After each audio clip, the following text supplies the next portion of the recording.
नमस्कार, मैं अशोक व्यास हूँ और मेरे साथ हैं डॉक्टर गोविंद पारिक और डॉक्टर प्रेम तन्मय जी। तो 2 डॉक्टर्स के बीच में मैं अपने आप को बहुत ही स्वस्थ महसूस कर रहा हूँ।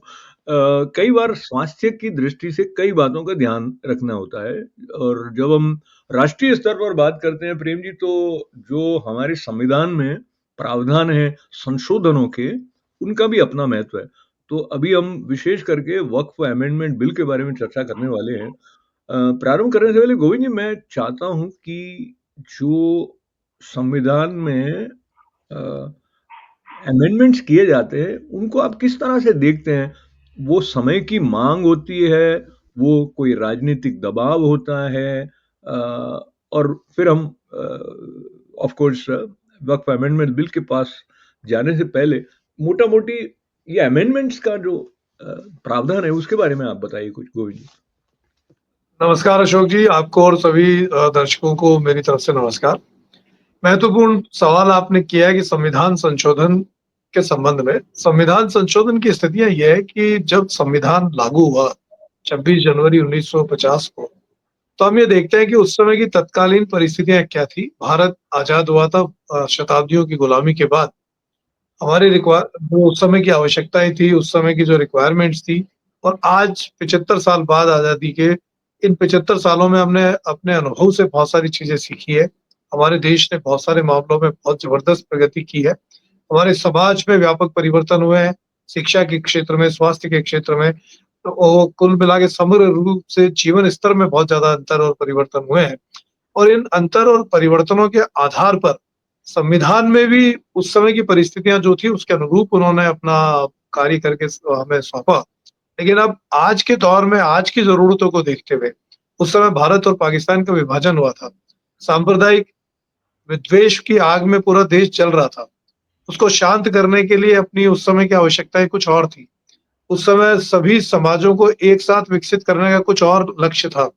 आज की परिस्थितियों में अगर हम देखते हैं, तो हम देखते हैं कि जो समता रूपी समाज की कल्पना उन्होंने की थी, हम उसके आस-पास बिल्कुल पहुँचे हुए हैं, बहुत नज़दीक उसके पहुँचे हुए हैं। बहुत सारी चीज़ें आर्थिक रूप से समानता की बात हो, सामाजिक स्तर पर समानता की बात हो, धार्मिक स्वतंत्रता की बात हो या इन सब चीज़ों के ऊपर हमने बहुत सारी प्रगति की। उन सब के आधारों पर समय-समय पर संशोधन विधेयक लगातार जारी रहे।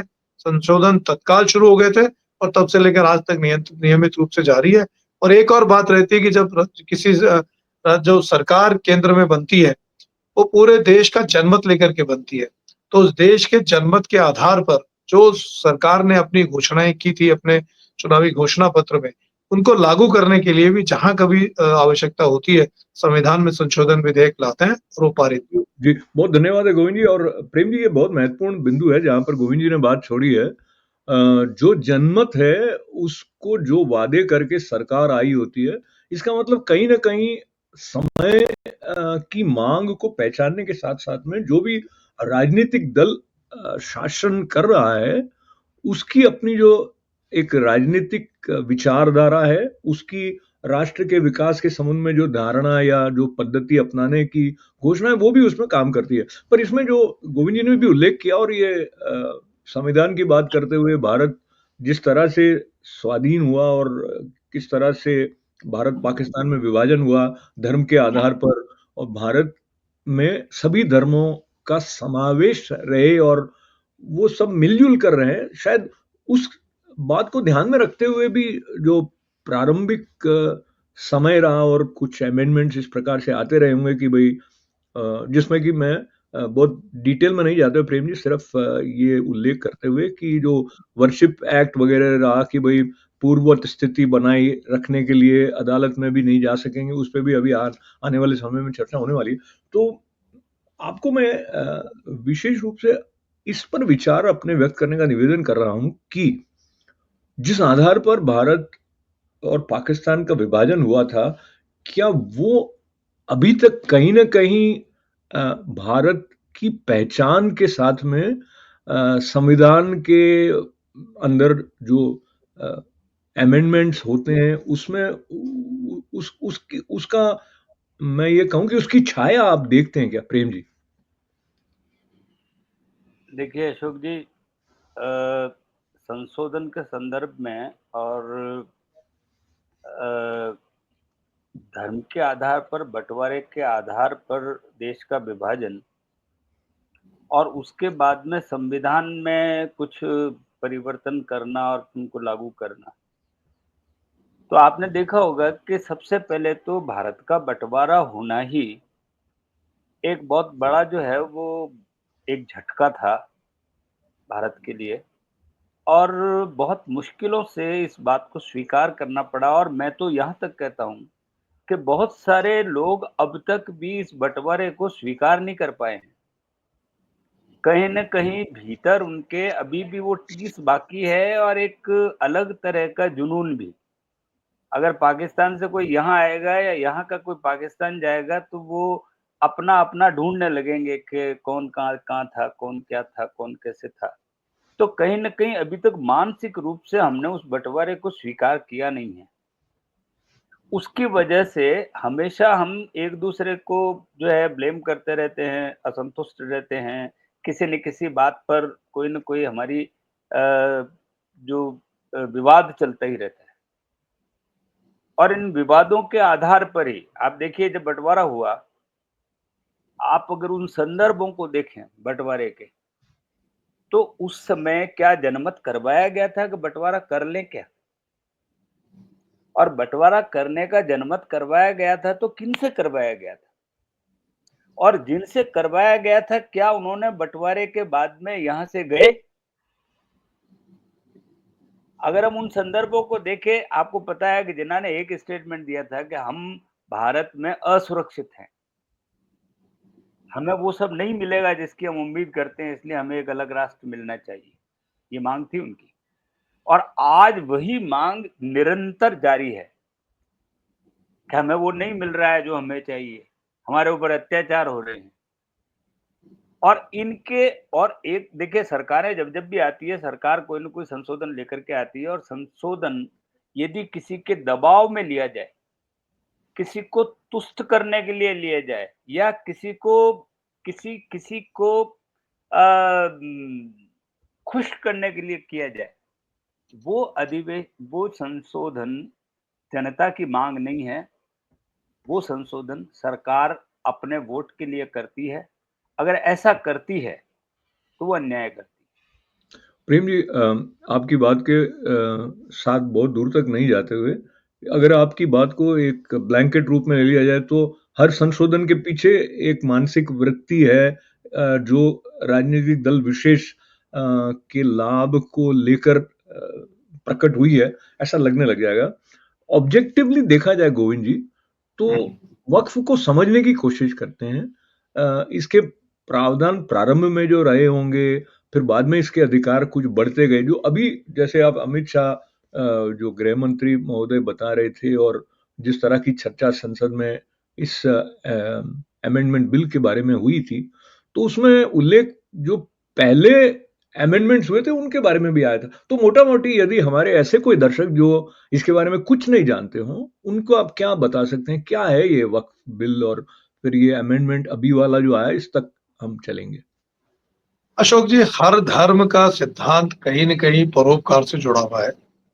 उसमें यह है कि स्वयं द्वारा अर्जित संपत्ति जरूरतमंद को दान देना, ये हमारी सनातन की तो बहुत समृद्ध परंपरा है।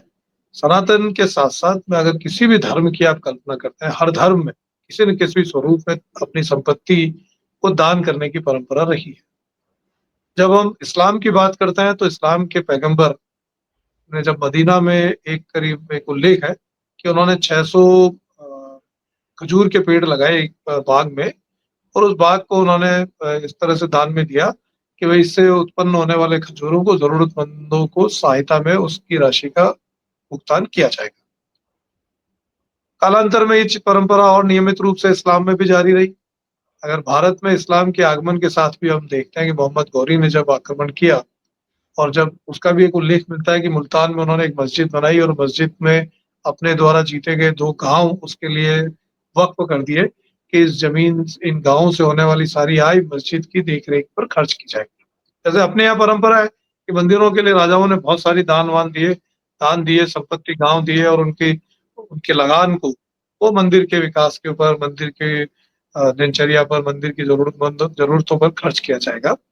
तो इसी तरह से वक्फ का प्रावधान है। वक्फ बेसिकली एक तरह से अपनी संपत्ति का दान है, और दान समाज के हित के लिए, किसी व्यक्ति विशेष को नहीं, पूर्ण संपूर्ण समाज के हित के लिए, और समाज में भी विशेष तौर पर जरूरतमंद तबके के लिए।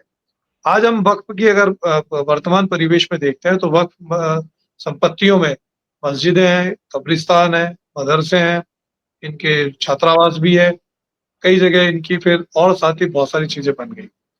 वक्फ के संबंध में भारत में जब हम इसकी बात कर रहा था मैं, तो मोहम्मद गौरी के बाद में तुर्क और मुगल शासकों के दौरान, क्योंकि आक्रांता थे, शासक थे, और शासकों ने उन्होंने जबरदस्त तरीके से इन्होंने अपने समाज के लिए, जरूरतमंदों के लिए दान दिया। और वो एक तरह से मैं ये भी कहना चाहूंगा कि खासतौर पर इस तरह से संपत्तियों का दान दिया गया जिससे दूसरे धर्म के लोग भी प्रेरित होकर के इस्लाम को अपनाने के में प्रेरित हो सके, कि इतनी जरूर चीजें उनको साथ में मिल रही। ये भी एक कारण, एक हल्का सा कारण उसके साथ में जोड़ सकते हैं, और दूसरे बहुत सारे कारणों के साथ साथ। तो इस तरह से इनका लगातार ये संपत्तियां सार्वजनिक उपयोग के लिए दान में दी जाती रही। उनके ऊपर मस्जिदें बनती गई, कब्रिस्तान बनते गए, मदरसे बनते गए। अंग्रेजों ने, लेकिन मैं देखता हूँ कि अंग्रेजों ने शुरुआत में आते ही मंदिर और मस्जिद, इन दोनों के ऊपर करारोपण किया। करारोपण शुरुआत में उनका, लोगों ने मजबूरी थी, स्वीकार कर रहे थे, लेकिन जब उन्होंने 1857 में जो हमारा प्रथम स्वाधीनता संग्राम हुआ, और जब देखा कि धर्म के आधार पर भारतीय परिवेश में हम बहुत लंबे समय तक संघर्ष को सहन और बर्दाश्त नहीं कर पाएंगे, तो इस स्थिति में उन्होंने उस धर्म को, रास्ते को त्याग करते हुए उन्होंने इनको थोड़ा मुक्त करने की कोशिश की। हम देखते हैं कि 1863 में पहली बार अंग्रेजों ने एक वक्फ के संबंध में एक कानून बनाया, और उसके तहत इनको स्वतंत्र रूप से उनको छोड़ा कि वो अपने स्तर पर स्वयं अपना निर्णय लें, स्वयं अपनी संपत्तियों का करारोपण, जो जो राशि प्राप्त होती है उसका उपयोग भी करें। और आगे आगे हम चलते गए, बहुत सारी चीजें होती गई। 1913 में पहली बार 1915 में पहली बार एक कानून बना।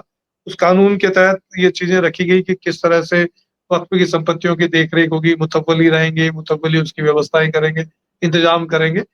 इस तरह की चीजें बनती गई। मैं बहुत सारे कानूनों का उल्लेख नहीं करते हुए, मैं खासतौर पर अपने वर्तमान कानून पर आता हूँ, जो आपने सवाल पूछा कि किस तरह से, जो इस समय महत्वपूर्ण, इस कानून से पहले जो कानून लागू था वो 1995 का कानून था, जिसके 2013 में कुछ संशोधन भी उसमें किए गए थे। 1995 के कानून में वक्फ बोर्ड को बहुत असीमित, ताकतवर और शक्तिशाली बना दिया गया। परिणाम, वक्फ के कानून के कई तरह के दुष्परिणाम लंबे समय से सामने आ रहे थे। कई ऐसे उदाहरण सामने आए जब एक गांव के लोग, एक तो बड़ा विचित्र उदाहरण है, 1341 में समुद्र के त्रावणकोर के आसपास में एक समुद्र तट पर एक टापू बने। उन दोनों टापुओं पर जाके लोग निवास करने लगे। उस समय तक के निवासी, जिनको आज तक कोई दूसरा कोई उनको बना तो छोड़ के गए, वहीं थे। संपत्ति जब बेचान करने गए तो पता लगा कि साहब ये तो वक्फ की संपत्ति, आप इसका बेचान ही नहीं कर सकते। जब जानकारी की तो पता लगा त्रावणकोर के राजा ने वो दोनों गांवों को किसी व्यापारी को एक बार तोहफे में दे दिया, उपहार में दे दिया। व्यापारी ने अपने दामाद को उपहार में दिया, और व्यापारी ने दामाद ने उसका वक्फ घोषित कर दिया। अब उन गांव वालों को पता ही नहीं है कि हमारी संपत्ति वक्फ की है। उस गांव के सारे किसान वो परेशान है कि अपनी संपत्ति का बेचान ही नहीं कर सकते। ऐसे अनेक अजीबोगरीब उदाहरण आए। आप देखते हैं कि मैं हर जगह की देखता हूँ, मैं इवन मेरे जयपुर शहर की देखता हूँ कि ऐसी वक्फ की संपत्ति है जहाँ पर जो मुतवल्ली उसको संभाल रहे थे, वो मुतवल्ली जब मर्जी चाहे उस वक्फ की संपत्ति का बेचान कर रहे थे। नियमानुसार बेचान नहीं हो सकता, लेकिन उसको रजिस्टर्ड एक तरह से पावर ऑफ अटॉर्नी देकर के उन्होंने उसका बेचान कर दिया। कहीं संपत्ति को गिरवी रख दिया, कहीं पगड़ी पर, बहुत मोटी पगड़ी लेकर के अपने किसी मिलने वाले को उसको बहुत ही कम किराए पर उसको जी, उसका जी। उसका तो दे दिया। इस तरह की गोविंद बहुत सारी चीजें, सीमित शक्तियों का दुरुपयोग लगातार हो रहा था। तो इन जी। दुरुपयोग को रोकने की दृष्टि से ये नया कानून लाया गया है। तो ये जो असीमित शक्तियों की बात प्रेम जी, गोविंद जी कर रहे हैं, उसके बारे में और कुछ उदाहरण अलग-अलग स्थानों से आते रहे हैं। ये जहाँ से हम बात शुरू कर रहे थे भारत की स्वाधीनता के समय से, तो जब एक समुदाय विशेष एक वर्ग विशेष को अतिरिक्त विशेषाधिकार जैसे, जो कि कानून से भी ऊपर जाकर कार्य करने लग जाते हैं, तो उसका राष्ट्र के जो एक समन्वित स्वरूप के बारे में, राष्ट्रीय एकता के बारे में, और जो जैसे हम कहते हैं कि धर्मनिरपेक्ष राष्ट्र है, या सेक्युलर नेशन वगैरह। तो उस दृष्टि से आप कैसे इंटरप्रेट करते हैं उसको? क्योंकि ये तो एक तरफ झुका हुआ सा एक प्रारूप उभर कर आता है। देखिए अशोक जी, मेरा ऐसा मानना है कि ये ये जो असीमित ताकत दी गई कि आप जिसे चाहें उसे अपनी ज़मीन घोषित कर सकते हैं। अगले को पता भी नहीं कि उसकी ज़मीन वक़्फ़ हो गई है और दान उसको देने का अधिकार है जिसके पास में उस संपत्ति को होने का प्रमाण है। और दूसरा वो इस्लाम पर ईमान लाए हुए हों, कोई मैं दूसरे नहीं। यही कह रहा हूँ कि ये केवल मुस्लिम संप्रदाय के लिए ही वक़्फ़ है और वो उसका उपयोग जनसामान्य के मुस्लिम समुदाय के गरीब और आवश्यकता के लोगों के लिए उपयोग में आए। ये खुदा को दिया हुआ मतलब ज़मीन या जो भी चीज़ है वो आपने भगवान को दे दी एक तरीके से, अब उसका उपयोग सामान्य जन के लिए किया जाए, ये था। लेकिन इसकी 1995 में जो अमेंडमेंट्स किए गए, जो संशोधन किए गए, उस संशोधन हमने तो ये मैं तो आश्चर्य करता हूँ कि जब तक बीजेपी की सरकार नहीं आई, लोग वक़्फ़ के बारे में क्या वक़्फ़ का नाम भी नहीं सुना होगा। नहीं पता 95 में ये जो चेंजेज़ आया, इतनी बड़ी बहस जनता ने सुनी, ये जो अभी के अमेंडमेंट में जो आई, ऐसे परिवर्तन की भनक तक नहीं लगी किसी को। उसमें क्या अमेंडमेंट था? थोड़ा एक बार दोहराएँ उसको 95 वाले में।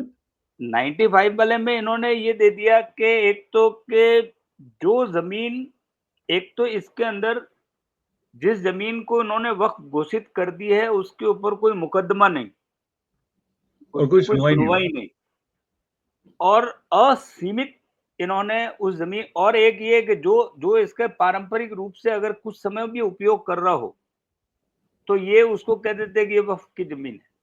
अगर खाली ज़मीन में अगर किसी ने 10 बार नमाज़ पढ़ ली, तो वक़्फ़ कहेगा हम इसका उपयोग कर रहे थे। गोविंद जी आप अगर कुछ ये जोड़ना चाह मैं रहे 10 हैं? जी। बार का तो एक बात कह रहा हूँ, लेकिन अगर 5 साल से उपयोग कर रहा है, तो वो उस ज़मीन को वक़्फ़ घोषित कर सकते हैं और आपके पास में कोई उसका प्रमाण भी देने की ज़रूरत नहीं है, प्रमाण है और इनके पास में कोर्ट में जाने की अनुमति भी नहीं।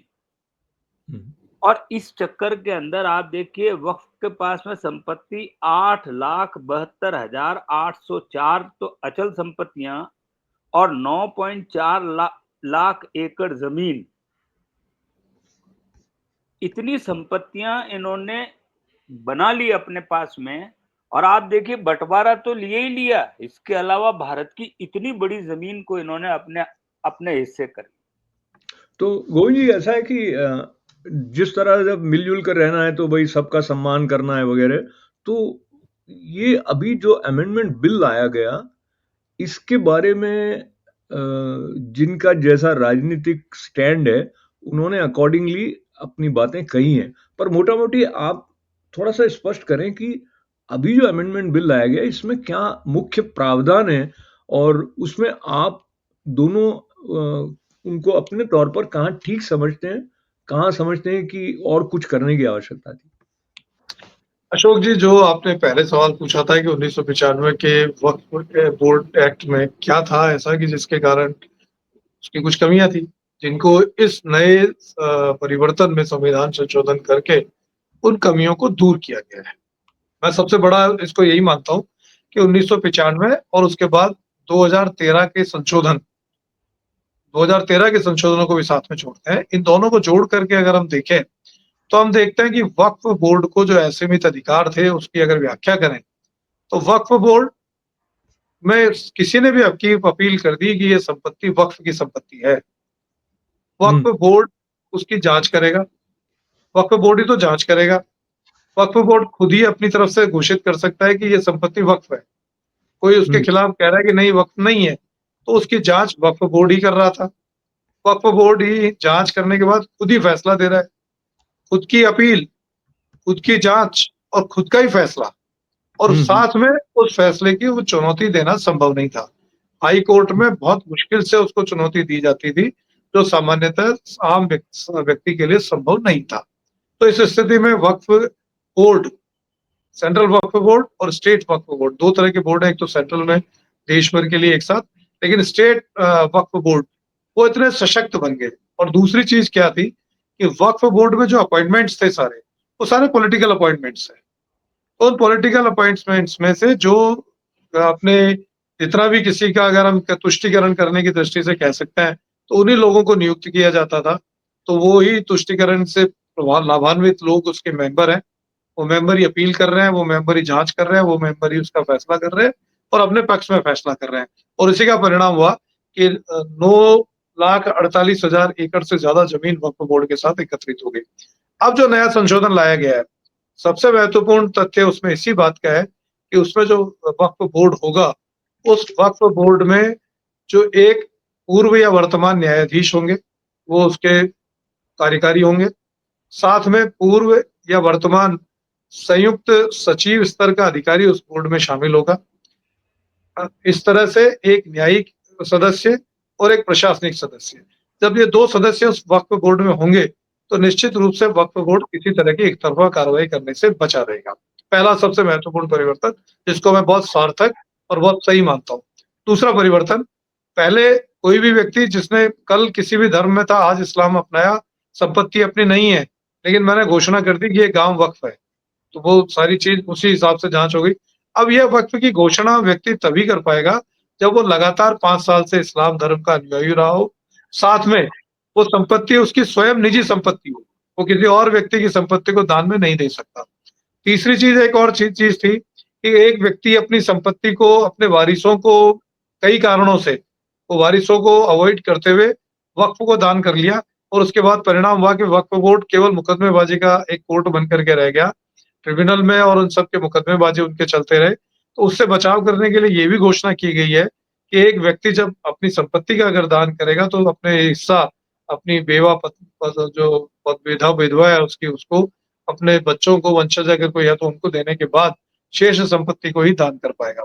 तो इस तरह का ये 3-4 महत्वपूर्ण बिंदु है। जी, इसके अलावा समय और जी, ये विषय इतना विस्तृत है और समय थोड़ा सीमित रहते हुए प्रेम जी, एक तो मैं आपसे ये जानना चाहता हूँ, आपने ये फॉलो किया था जो संसद में इसके बारे में बहस हुई थी, तो उस बहस का समय कितना होना चाहिए, उसको लेकर भी एक बहस छिड़ गई थी।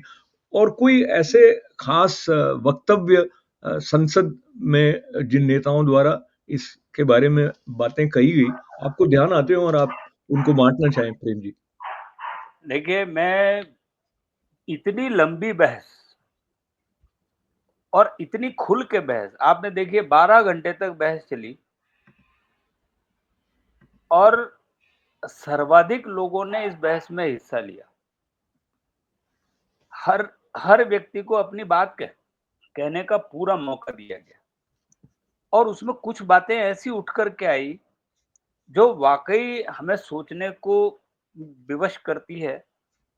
जैसे एक बात ये उठ कर के आई कि मुगलों के समय की वक़्फ़ की गई जो ज़मीन है, उसके बाद में अंग्रेज़ आ गए, अंग्रेज़ों की सरकार आ गई, सारी ज़मीन अंग्रेज़ों की हो गई, तो उस वक़्फ़ का क्या मूल्य रह गया है जबकि ये सारी ज़मीन अंग्रेज़ों के हाथ आ गया, एक तरीके से पूरा हिंदुस्तान। तो वो ये कहते हैं ऑटोमैटिकली आप जब किसी चीज़ के मालिक हो जाते हैं, तो पुराना किया हुआ कहाँ काम आएगा? मतलब वो वक़्फ़ का जो है अधिकार में रह गया। आप देखिए लाल किला, अगर ये कोई कहे कि ये तो बादशाह का था, तो उसके बाद में तो अंग्रेज़ों ने पूरे पूरे हिंदुस्तान पर राज किया है और 250 साल राज किया है। वो सारी ज़मीनें अब उस समय 250 साल पहले की वक़्फ़ की हुई ज़मीन को क्या माना जाए, दूसरी सरकार आने के बाद में? और बँटवारे के समय यहाँ से जो पाकिस्तान चले गए, उनकी सारी ज़मीनों को वक़्फ़ कर दिया गया। भारत सरकार ने उसमें एक भी किसी व्यक्ति को एंट्री नहीं लेने दी। जबकि यहाँ से गए हुए पाकिस्तान में सारे लोग हिंदुओं के घरों में घुस गए। तो आप देखिए पाकिस्तान में तो वक़्फ़ ने काम नहीं किया। हिंदुस्तान में कहा ये मुस्लिम की ज़मीन है, इसलिए मुस्लिम के पास ही रहेगी। तो आप देखिए बँटवारे के अंदर का जो नुकसान हुआ और जो जितनी ज़मीन वक़्फ़ को मिल गई, वो तो गई और साथ में ये 95 का विधेयक आने के बाद में एक ऐसा मतलब जो है वो आतंक मचा कि जहाँ चाहे वहाँ पर इन्होंने अपनी ज़मीन को हथियाना शुरू कर दिया और ऐसे-ऐसे लोग जैसा गोविंद जी ने कहा कि ऐसे लोग वक़्त में आ गए, जो सरकार के फ़ायदे के लिए काम करने लगे और उन्होंने खुद का भी फ़ायदा किया और सरकारों को भी फ़ायदा पहुँचाया। तो ऐसे लोग जी, तो गोविंद जी जो लीडर ऑफ अपोज़िशन हैं, वो इसके बारे में बोले नहीं। प्रधानमंत्री स्वयं भी नहीं बोले। गृह मंत्री और अन्य जो थे लीडर्स उन्होंने अपनी बात रखी।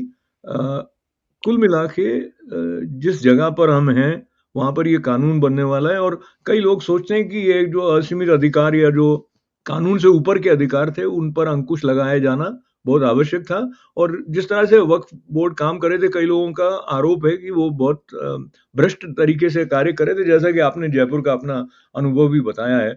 और सुधांशु त्रिवेदी जी बता रहे थे कि जो मुस्लिम राष्ट्र हैं, वहाँ पर भी वक्फ नहीं, उन्होंने बहुत सारे राष्ट्रों की उदाहरण दिए। सूची गिनाई थी।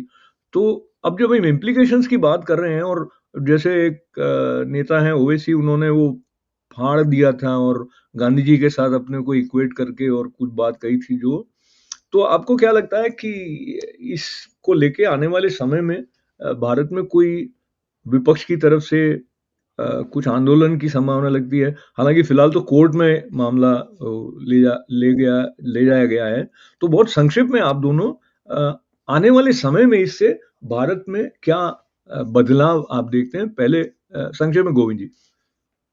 ये अशोक जी पहली बात आपने स्पष्ट कर दी कि ये बहुत ज़्यादा इसका विरोध होने की गुंजाइशें अब बहुत ज़्यादा नहीं रह गई है। इसके तुरंत बाद ईद भी आ गई और कई नमाज़ें भी पढ़ ली गई हैं। तो ऐसा कोई व्यापक विरोध का स्तर हुआ नहीं है और दूसरी बात आपने ये भी गौर किया होगा कि मैंने सिर्फ़ ये बातें बताई है, ये कहीं भी इस्लाम को बहुत प्रभावित नहीं कर रहा। ये इसमें सुधार की ही बातें हैं और ये जो सुधार हो रहे हैं वो इस्लाम के फ़ायदे के लिए हो रहे हैं। इसमें अब जो नया वक्फ कानून बना है, उसमें महिलाओं को भी शामिल किया गया है।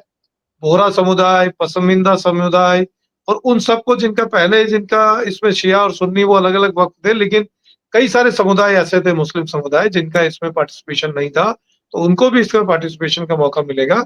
और एक महत्वपूर्ण बात ये बताना चाहूँगा जो प्रेम जी ने उल्लेख किया लाल किले का।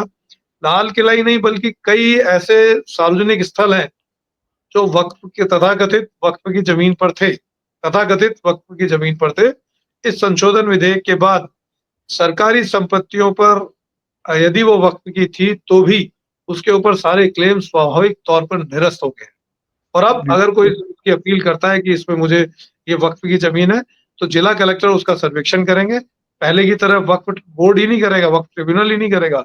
जिला कलेक्टर के स्तर पर करेंगे जिनके पास सारा रेवेन्यू रिकॉर्ड रहता है। वो रेवेन्यू रिकॉर्ड के आधार पर इसकी जाँच करेंगे और तभी सही मायने में सही निर्णय हो सकेगा। बहुत संक्षेप में इम्प्लीकेशन के बारे में प्रेम जी आप क्या कहेंगे? आप बिल्कुल सही कह रहे हैं। इससे मुस्लिम समुदाय में ज़्यादातर लोग इससे संतुष्ट हुए हैं। जो विरोध का स्वर आपने देखा होगा सड़क पर वो आता है। किसी भी मैंने ऐसे आदमी को सड़क पर आते नहीं देखा जो बहुत अमीर हो। और जिस तबके को इसका लाभ पहुँच रहा है, वही आदमी सड़क पर आता है। इसलिए कोई गुंजाइश नहीं है कि कुछ इस तरीके का विरोध हो और इस तरीके की बात हो, क्योंकि भीतर ही भीतर वो इस बात को जानते हैं कि इसका दुरुपयोग हो रहा था और तो वो खुद गोविंद जी भी इससे परेशान थे। एक बात और जोड़ते हो, बहुत इम्पोर्टेंट बात है कि अगर कोई संपत्ति पर मस्जिद बनी हुई है या कब्रिस्तान बना हुआ है, तो सरकार ने स्पष्ट कर दिया है कि यदि वो वक़्फ में घोषित हुई है, लेकिन अगर नियमानुसार वक़्फ की नहीं भी हो रही थी, तो भी उसको डिस्टर्ब नहीं किया जाएगा। तो चलिए इस बात के साथ में आप दोनों का बहुत सारा धन्यवाद। हमारे दर्शक थोड़ा बहुत और अधिक स्पष्ट निश्चित रूप से हमारी बातचीत से हुए होंगे वक्फ बिल के पृष्ठभूमि के बारे में और इसके आने वाले समय में जो प्रभाव पड़ने वाले उनके बारे में। फिर एक बार दोनों डॉक्टर्स का धन्यवाद है, आप सभी का आभार। अनुमति धन्यवाद। नमस्कार। धन्यवाद।